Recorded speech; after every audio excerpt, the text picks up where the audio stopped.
दोस्तों आज मैं आपको एक ऐसे रहस्यमयी मंदिर के दर्शन कराने लाया हूं जो एक शिव मंदिर तो है ही, परंतु उससे भी बड़ा ये एक तांत्रिक विश्वविद्यालय भी है। जी हां, यदि कुछ लोगों की माने तो ये एक यूनिवर्सिटी है, तांत्रिक तंत्र मंत्र की यूनिवर्सिटी। शिव मंदिर है ऊपर एक, देख रहे हैं मेरे पीछे आप।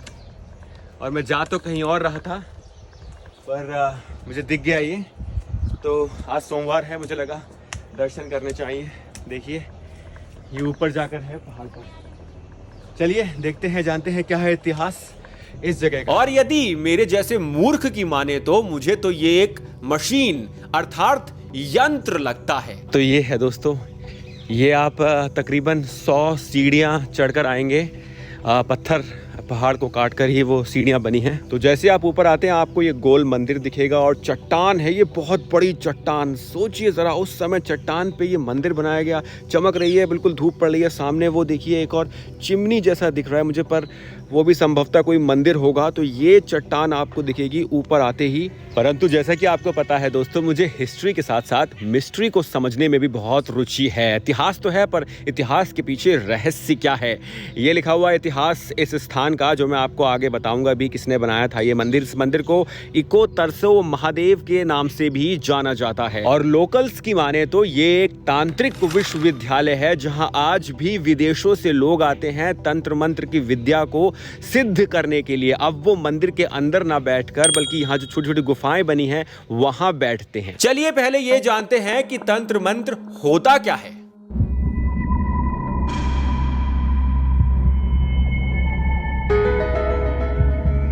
तंत्र मंत्र को अधिकतर जादू टोने से जोड़कर देखा जाता है। कंकाल, खोपड़ी, धुआं, काले रंग के कपड़ों में बैठा एक तांत्रिक, और हां, बैकग्राउंड में बजता डरावना म्यूजिक। परंतु यह तंत्र विद्या का नकारात्मक चित्रण है, क्योंकि यदि मंत्र ईश्वरीय शक्ति का प्रारूप है तो तंत्र भिन्न कैसे? तंत्र दो शब्दों को जोड़कर बना है। तन अर्थात फैलाव, त्र अर्थात बिना रुकावट, एक ऐसा फैलाव जिसमें रुकावट ना हो। जैसे आपका फोन डिजिटली टेक्नोलॉजी का उपयोग कर साउंड वेव्स को इलेक्ट्रिक सिग्नल में परिवर्तित कर देता है और आप किसी से भी बात कर सकते हैं, उसी प्रकार तंत्र आदि काल में एक ऐसा साधन था जिसके माध्यम से आप परम आत्मा तक संदेश पहुंचा सकते थे। तंत्र सनातन का मूलभूत आधार है। यह अंत का अनंत से मेल का एकमात्र साधन भी है। तंत्र का जुड़ाव मंत्र, योग, साधन और दैव्यता से है। तंत्र एक ऐसी गोपनीय विद्या है जो सबके लिए नहीं बनी है। तंत्र साधना करने वाले भौतिकता से दूर इसी धरा पर रहते हुए भी एक भिन्न आयाम में रहते हैं। दुर्भाग्यवश भगवान शिव के भैरव अवतार से जुड़ी और आदि शक्ति द्वारा उत्पन्न इस विद्या को विदेशियों ने संभोग से जोड़ दिया और कुछ गलत लोगों ने इस विद्या के प्रयोग के नाम पर धन कमाना प्रारंभ कर दिया। परंतु तंत्र विद्या की साधना करने वाला कोई भी सिद्ध व्यक्ति कभी भी आपकी सहायता किसी प्रकार से धन, वशीकरण अथवा भौतिक सुख पाने के लिए नहीं करेगा। सत्य बोलूं तो कोई भी तंत्र विद्या साधक आपसे कभी बात ही नहीं करेगा, क्योंकि उसे जो मिला है वो हर व्यक्ति के लिए पाना असंभव है। तो ये है तंत्र मंत्र विद्या। अब जानते हैं इस मंदिर के रहस्यों को। इस मंदिर को लेकर बहुत सारी मान्यताएं हैं। एक मान्यता यह है कि रक्त बीज का वध करने के लिए आदि शक्ति ने 64 रूप लिए थे। यह मंदिर उन 64 योगिनी को दर्शाता है। दूसरी मान्यता यह कहती है कि घोर राक्षस के साथ युद्ध करते हुए मां काली ने जो 64 योगिनी अवतार लिया था, यह मंदिर उसको दर्शाता है। अच्छा, कुछ लोग मानते हैं कि ब्रिटिश आर्किटेक्ट एडविन लुटियंस ने इसी मंदिर के आधार पर भारतीय संसद को डिजाइन किया था, परंतु लिखित में इसका कोई भी प्रमाण नहीं है। बहुत से लोगों का यह मानना है कि यह एक तंत्र मंत्र का विश्वविद्यालय था, परंतु यह मुझे, अब मैं अपना आपको बता रहा हूं, यह मेरा पर्सनल ओपिनियन है, निजी विचार। मुझे तो यह आयरन मैन मूवी के आर्क रिएक्टर की तरह लग रहा है। आर्क रिएक्टर में हाइड्रोजन पार्टिकल्स आइसोटोप्स के कोलिजन से फ्यूजन होता है। सरल भाषा में बोलूं तो हाइड्रोजन के दो समस्थानिकों को अर्थात कणों की टक्कर से जो ऊर्जा उत्पन्न होती है उसे आप किसी एक स्थान पर केंद्रित कर सकते हैं, अपितु इसमें ऊर्जा कणों से द्रव्यमान में अर्थात पार्टिकल्स तो लिक्विड फॉर्म में स्थानांतरित होकर, ट्रांसफर होकर केंद्रित होती थी किसी एक स्थान पर। वो कोई भी स्थान हो सकता है। आयरन मैन तो उसने एक सॉलिड फॉर्म में उसको ट्रांसफर किया था। पर अब आप इस बिल्डिंग को देखिए। मेरे पास ड्रोन कैमरा तो नहीं है फिलहाल, मैं लेने का प्रयास कर रहा हूं, पर आप ये बिल्डिंग देखिए। ये फोटोग्राफ मैंने ली है। ये फोटोग्राफ अगर आप गौर से देखें इस फोटोग्राफ को, तो इसमें आपको एक बड़ा सर्कल मिलेगा 170 फीट अर्थात 52 मीटर के रेडियस का। फिर एक छोटा सर्कल मिलेगा। फिर आपको 64 कक्ष बने हुए हैं इसमें। वो 64 कक्षों में अगर आप किसी एक तांत्रिक को बिठा दें, जो सिद्ध पुरुष है उसको बिठा दें, और फिर उसकी साधना को केंद्रित कर दें इस बीच वाले कक्ष पे, तो इतनी ऊर्जा उत्पन्न होगी यहां पर कि वो सीधे ईश्वरीय शक्ति से यहां पर आपको मिला सकती है। मतलब कोई संदेश भगवान के पास इस स्थान द्वारा भेजा जा सकता है। अब मुझे इतना ज्ञान नहीं है कि आर्क रिएक्टर कैसे काम करता है, मैं तो वैज्ञानिक नहीं हूं, परंतु यदि ऊर्जा का स्वरूप कोई और हो तो यह भी किसी आर्क रिएक्टर से कम नहीं है। अब थोड़ा और सोचिए, आज भले ही यहां बस्ती बस गई है, लोग आसपास रहने लगे हैं, परंतु आज से लगभग 1000 वर्ष पूर्व में यह एक रेगिस्तान जैसी जगह थी। इसका प्रमाण इससे मिलता है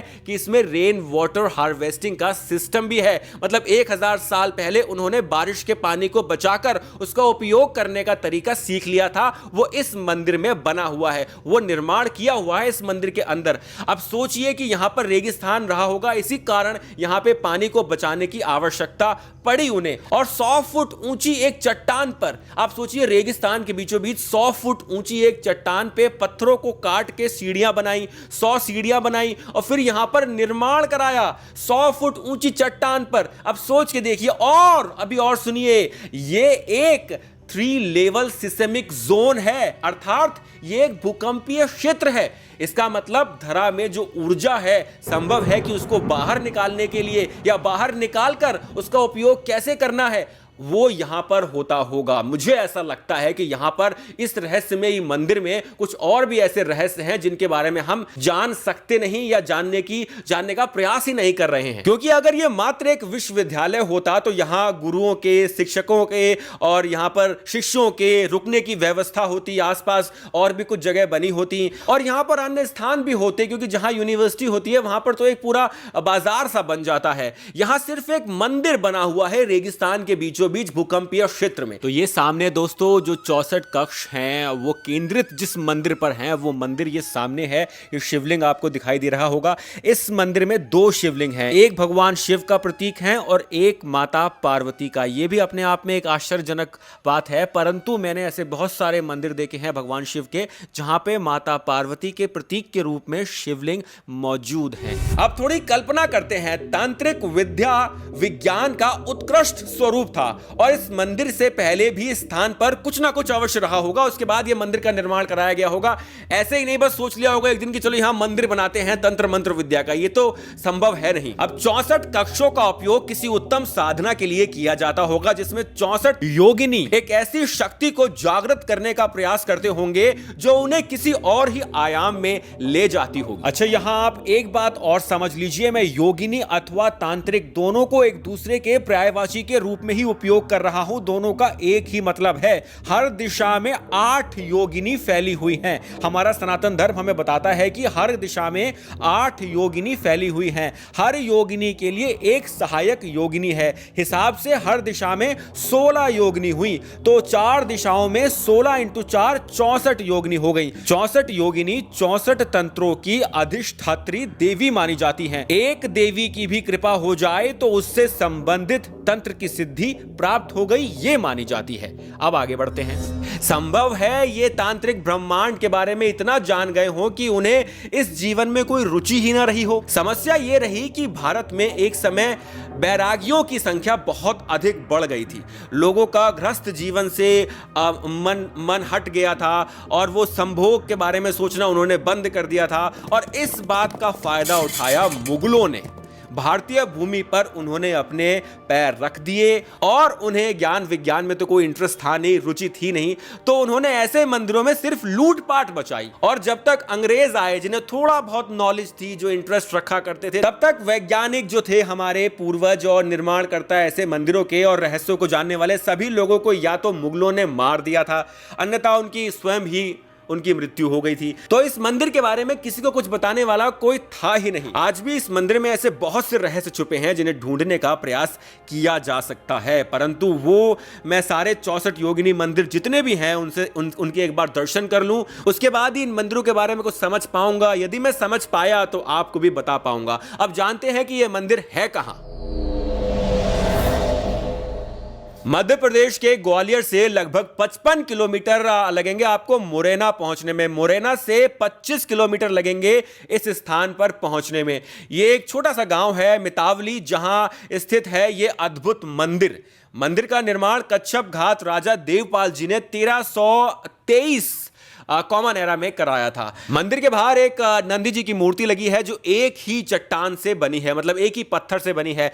गांव वालों ने मुझे बताया कि यहां पर और भी नंदी जी की मूर्तियां हैं जो अंदर हैं, काफी गांव के अंदर हैं। अच्छा दोस्तों, यहां पर पहले बहुत सारी मूर्तियां थी जो अब चोरी हो चुकी हैं। 64 योगिनी की मूर्तियां थी यहां पर, वो सारी या तो चोरी हो चुकी हैं या फिर पास में ही कोई म्यूजियम है ग्वालियर में, वहां उन्हें रखवा दिया गया है। तो यहां से जो मूर्तियां थी, जो सोना था, चांदी थी, मूर्तियां थी, जो मैकेनिज्म था, वो सब पहले ही चोरी हो चुका है।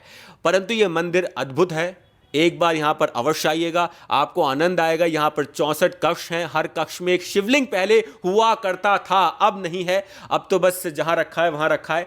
बीच में एक मंदिर है, मंदिर के अंदर भी शिवलिंग है। और मंदिर का जो रहस्य है वो मात्र इसके शिवलिंग या 64 कक्ष नहीं, यह निर्माण स्वयं किसी रहस्य से कम नहीं। आशा करता हूं कि यह वीडियो आपको पसंद आया होगा। यदि यह वीडियो पसंद आया है, आप अपने धर्म के बारे में और रहस्यमय स्थान के बारे में और जानना चाहते हैं, तो कमेंट अवश्य कीजिएगा। वीडियो को अधिक से अधिक शेयर कीजिए, लाइक कीजिए। यदि आपको मेरा कार्य बहुत ही पसंद आ रहा है तो आप मेरी फाइनेंशियली हेल्प भी कर सकते हैं, अर्थात वित्तीय सहायता भी कर सकते हैं। यह मेरा बैंक अकाउंट नंबर है और यह UPI ID पेटीएम मेरा नंबर है। यदि आप चाहें और यदि आप ना भी करना चाहें तो कोई दिक्कत नहीं है। यदि आपने वीडियो यहां तक देख लिया है तो आपने पहले ही मेरी बहुत सहायता कर दी है। बोलिए हर हर हर हर महादेव।